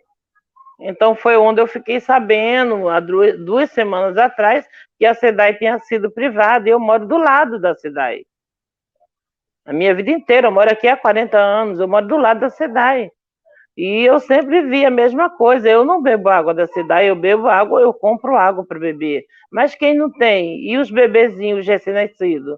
E quem os idosos, os acamados? Então, gente, sinceramente, eu não tenho o que falar, é desumano, é só isso, é desumano. Fora os outros descasos, as violências, entendeu? É desumano, é só isso. Eu agradeço a minha oportunidade, porque eu fico até pensando, hoje eu fiquei o dia inteiro pensando, o que é que eu vou falar daqui? Sinceramente, eu não tenho o que falar. Eu não tenho o que falar, porque aqui só serve como curral eleitoral. Mas para informar, para ter uma informação mais ampla para os moradores, para as lideranças, para as pessoas que estão mais influentes, não tem. E as pessoas ficam caladas. Quem abre a boca para falar, a gente tem que falar com medo, né? Mas eu falo assim mesmo, que eu não tenho medo. Eu tenho que falar, tenho que gritar e tenho que lutar por aqueles que não podem falar. Não pode falar, eu tenho que falar por aqueles que, né? Estamos juntos, olha, vamos segurar, ninguém solta a mão de ninguém. E vamos nessa, e vamos lutar, e vamos chegar lá, e, enfim, é isso, tá, gente? É só isso que eu tenho a falar, e vocês falaram tudo, falaram por mim e por toda a Baixada Fluminense. Eu estou aqui pela Baixada, vou lutar pela Baixada, e sou Baixada, e estamos juntos. Jo, muito emocionante a sua fala, viu? A gente fica realmente emocionado de ouvir o seu depoimento e as suas experiências aí em Nova Iguaçu. E, como você disse, os nossos companheiros da Baixada Fluminense estão trazendo realmente depoimentos muito significativos para a gente pensar o direito à água e saneamento para todos.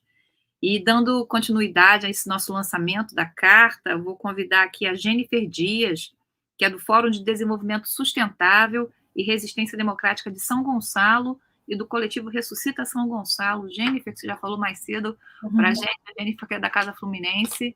O que você tem a dizer sobre São Gonçalo, Jennifer? Então, Cleonice, como os companheiros falaram, assim, eu fico realmente muito honrada, assim, de estar aqui no meio de vocês, assim, é incrível. Eu converso muito com o Lenon e falo como eu admiro a Baixada, assim, pela mobilização de vocês, né, pelo ativismo, né, de muitos anos de cada um, né, que falou antes de mim. Eu estou aqui muito para contar um pouco da nossa experiência aqui de São Gonçalo, né, que foi uma construção bem interessante, assim, de vários movimentos sociais, né, que aí, como você falou, né, eu faço parte do fórum, de Desenvolvimento Sustentável e Resistência Democrática, que é um grupo que é composto por 40 movimentos, né, assim, com esse viés, né, de mais progressista, né? Então, vamos começar assim do começo aqui de São Gonçalo, né? Bom, a gente é uma cidade com mais de 1 milhão de habitantes, né? O nosso PIB per capita é baixíssimo, né? Um dos piores do país, né? Assim, fica ali por a média mais baixa. E aí a gente sofre com todas essas questões que todos, né, vieram falar antes de mim, né? Todo um atraso enorme no investimento. A gente não tem os dados também divulgados de forma correta. Por exemplo, a questão do esgoto aqui, a gente tem o que é jogado para fora, é que a gente só tem 4% da população atendida com coleta e tratamento, e aí a água dizem que é em torno de 90%, mas também, assim, a gente não sabe o quanto disso é real, né?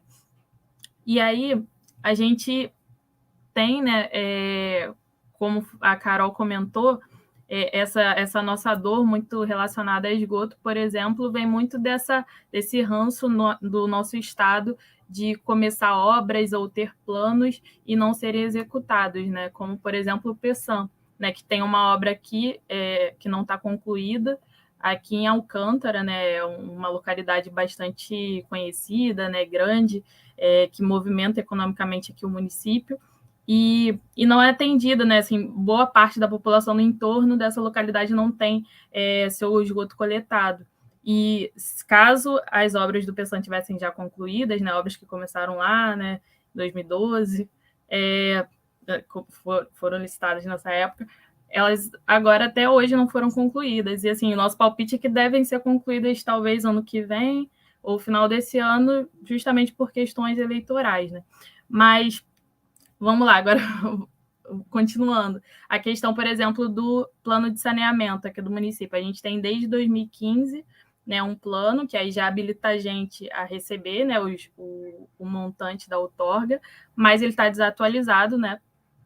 E aí a gente entra em todas as problemáticas também do que na prática acontece, né, que as áreas mais vulneráveis aqui do município não são atendidas, né? Eu sempre falo da questão de Itaoca também, que é uma área ali onde abrigava o antigo lixão, e aí todos os moradores do entorno, né, que tinham aquela promessa de serem compensados ou terem, né, suas vidas encaminhadas de alguma forma, não tiveram nenhum tipo de assistência, não recebem água, enfim, não tem todos os seus direitos negados. E aí, agora voltando, né, assim, para a questão da nossa experiência dentro do fórum, que a gente, desde julho, mais ou menos, tem se mobilizado para poder, né, reivindicar esses recursos da outorga. Então, a gente vem se reunindo, né, com mandatos, até o GC estava por aqui, eu vi no YouTube, o mandato do deputado Valdec Carneiro, do Flávio Serafini, da Zeidan, e aí dos mandatos municipais do campo progressista, do Romário Regis, Priscila Canedo e professor Josemar. A gente tem se mobilizado com eles para construir uma audiência pública, né? Então, a nossa ideia inicial era essa, para fazer toda essa reivindicação. Daí, com o tempo, né, de conversa evoluindo, a gente decidiu que antes dessa audiência pública a gente ia fazer uma espécie de capacitação ali tanto dos nossos movimentos quanto da população. Então a gente fez uma série de lives, inclusive a Carol também esteve presente, o pessoal da casa também, outras pessoas da Casa Fluminense também estiveram junto com a gente, e diversos especialistas de diversos campos do saneamento ou de conhecimento aqui da cidade. Então foi bastante interessante que a gente foi se formando mesmo, né? Sabendo, conhecendo mais as dores da nossa cidade, e aí para a gente chegar bem capacitado nesse momento de falar com o poder público, né? E aí a gente fez, né, 2 semanas de capacitação, culminando num seminário, né, presencial, numa plenária, e nesse dia a gente decidiu fazer uma consulta popular, que é um ponto também que eu acho muito interessante, porque aí, como a Josiane, né, que estava falando antes, que eu achei incrível, muita gente ainda não sabe o que está acontecendo. Então, acho que a população no geral.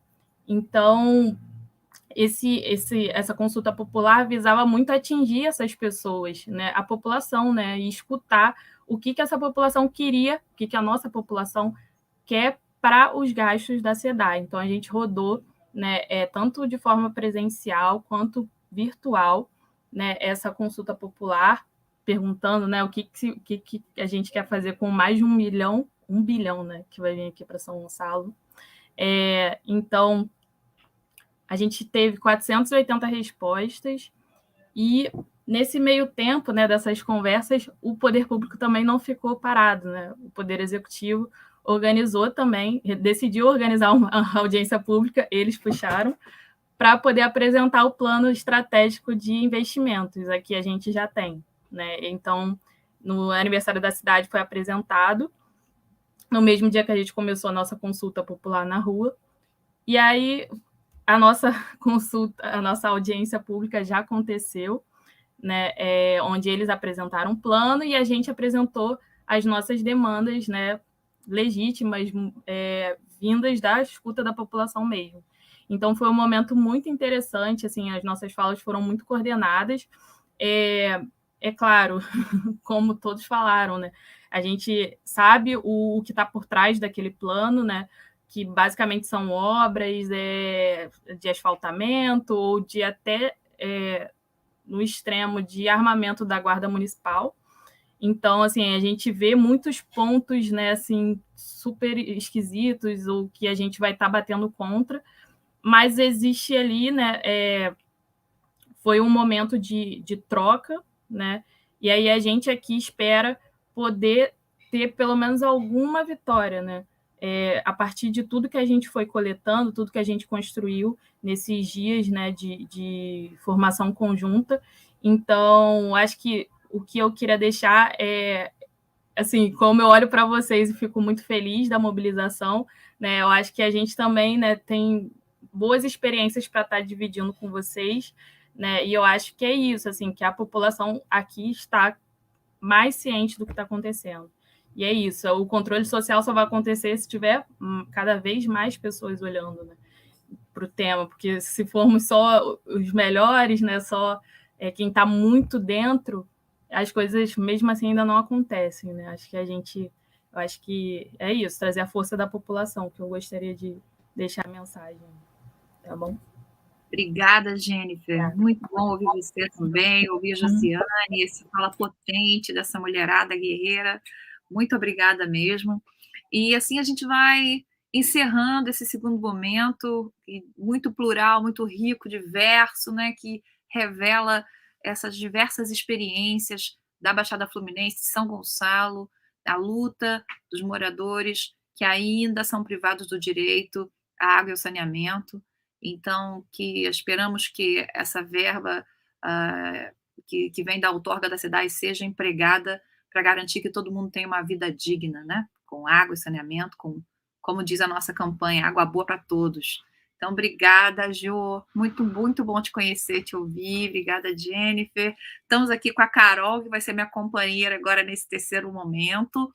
E a gente vai encerrando, agora a gente vai caminhando para o encerramento da nossa live de lançamento da carta, com a apresentação das propostas, né, Carol? Você quer falar um pouquinho? Enquanto eu coloco o PowerPoint? Pode ser sim, Cleuzinha. Obrigada, companheirada. Foi muito legal ouvir vocês. Eu acho que a gente está diante de um desafio enorme, porque são dimensões da luta pelo saneamento e pela água muito amplas, né? A gente falou aqui de lutar contra a privatização da SEDAI ainda, né? Porque há indícios de fraude.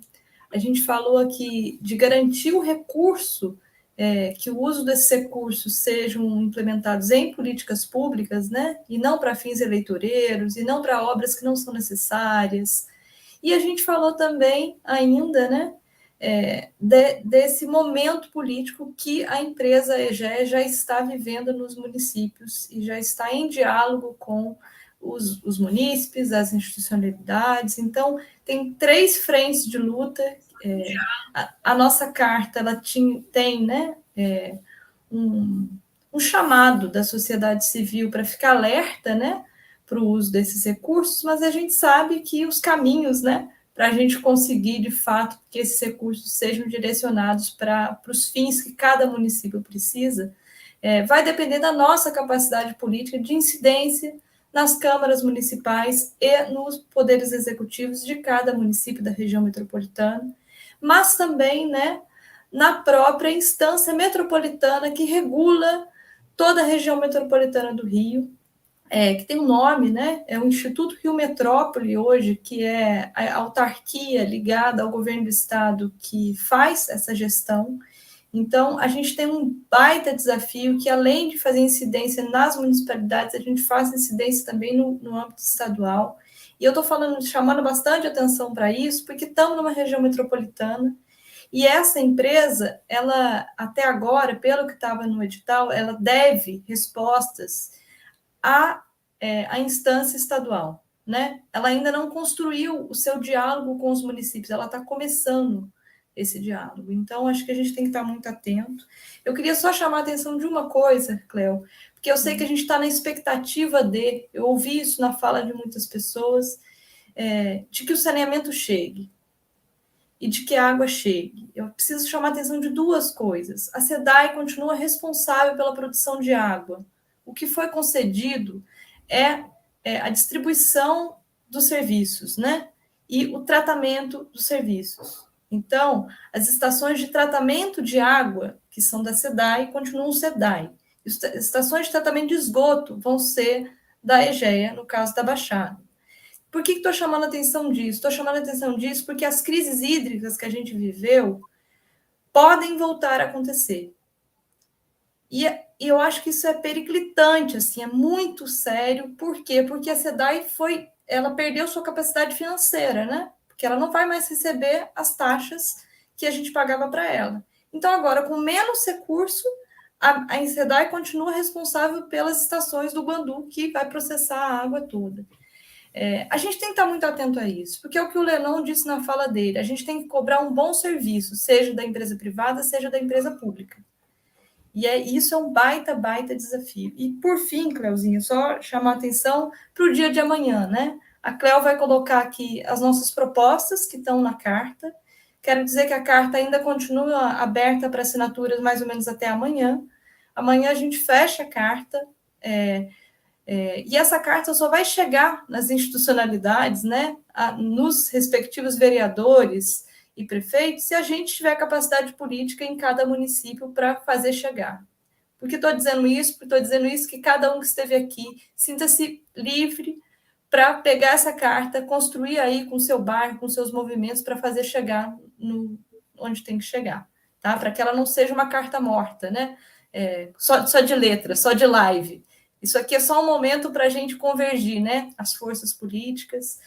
Agradecer muitíssimo todos que estão aqui. E amanhã, às 5 da tarde, a gente vai se reunir, parte das pessoas que estão aqui, um pouco para avaliar como foi esse lançamento, mas para organizar essa distribuição da carta. Então, se vocês quiserem estar conosco, a gente vai deixar aqui no chat da live 2 e-mails, é só entrar em contato comigo, Caroline Rodrigues, ou com Marcos Albuquerque, do SEDAC.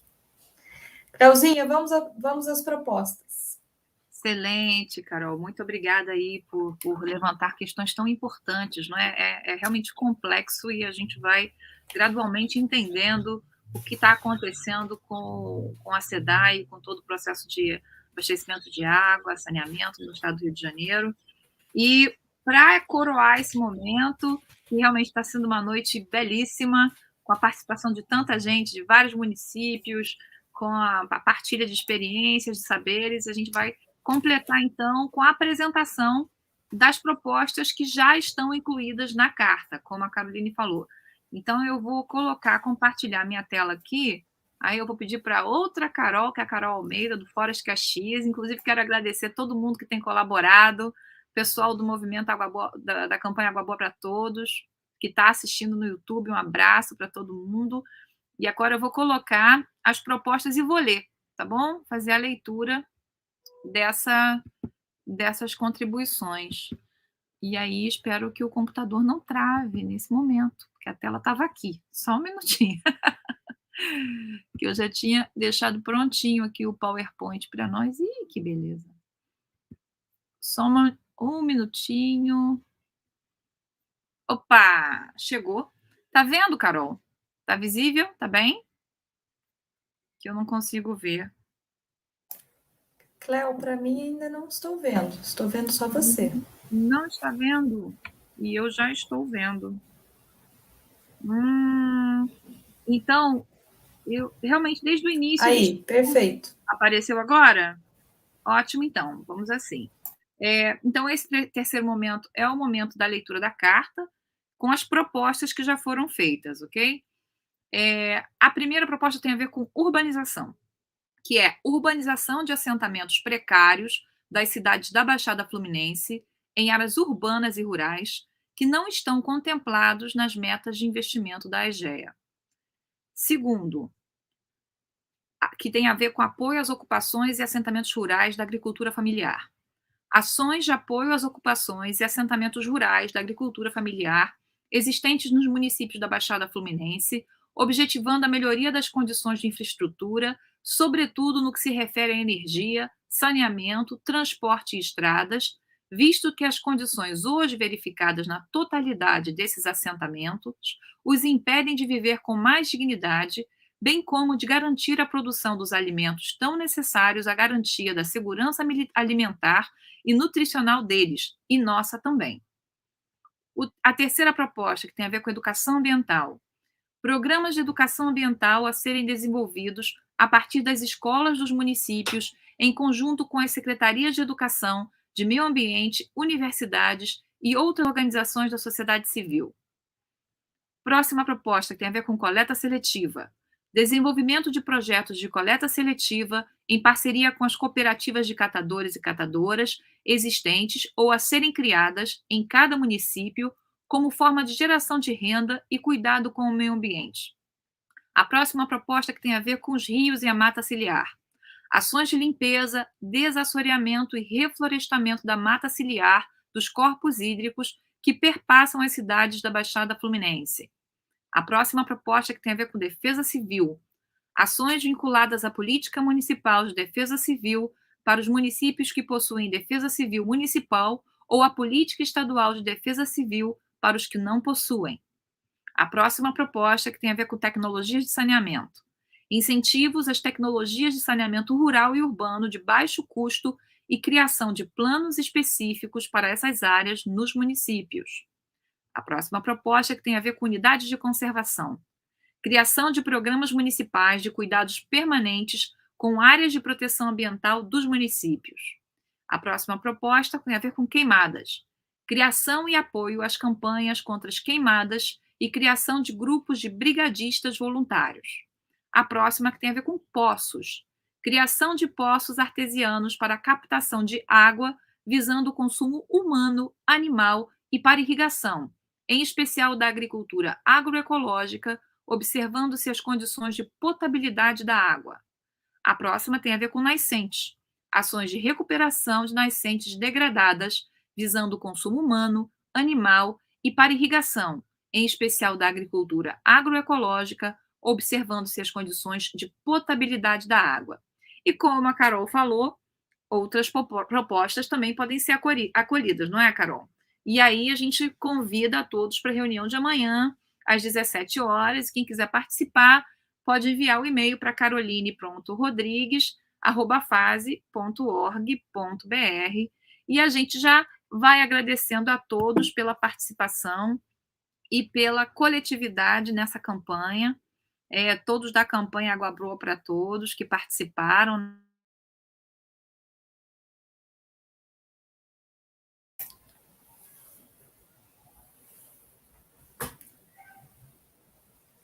Cléo, você deu uma cortadinha, mas vou complementando a fala da Cléo, agradecer só a todos que estão aqui, agradecer aos companheiros que já passaram, aos que estão aí no YouTube, de todos os municípios, aos que eu ainda não conheci, Anderson, prazer em conhecê-lo, Luizinho, querida Josi, que a gente já teve em outros carnavais juntas, né, Josi?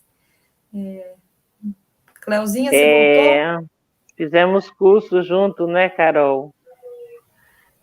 A Cleo acho que caiu, pessoal. Então é isso. As propostas são essas que Cleo apresentou, e amanhã a gente se encontra de novo nessa reunião para quem quiser e puder estar junto. Um grande abraço, boa noite para todos. Vamos jantar, meu gente. Muito obrigada, Luizinho.